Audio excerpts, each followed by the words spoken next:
ഫെബ്രുവരി 12 hug day. ഓരോ ആലിംഗനവും ഒരു നിശബ്ദതയാണ്. ഞാൻ നിന്നെ സ്നേഹിക്കുന്നു. ജീവിതത്തിലെ ഏറ്റവും നല്ല കാര്യങ്ങൾ സൗജന്യമാണ്. ആലിംഗനങ്ങൾ, പുഞ്ചിരികൾ, സ്നേഹം എന്നിവ പോലെ. ചിലപ്പോൾ ലോകത്തെ വീണ്ടും ശരിയാക്കാൻ നിങ്ങൾക്ക് വേണ്ടത് ഒരാലിംഗനം മാത്രമാണ്. ദൈവം നമുക്ക് കൈകൾ തന്നിരിക്കുന്നു. ആ കൈകൾ കൊണ്ട് മറ്റൊരാളെ ചേർത്ത് പിടിക്കാൻ നമുക്ക് കഴിഞ്ഞാൽ അവിടെ സ്നേഹം എന്നും നിലനിൽക്കും.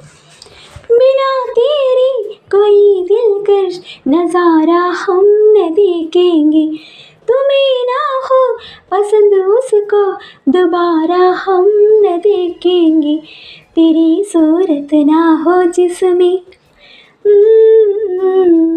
तेरी सूरत ना हो जिसमें वो शीशा तोड़ देंगे हम, अगर तुम मिल जाओ जमाना छोड़ देंगे हम.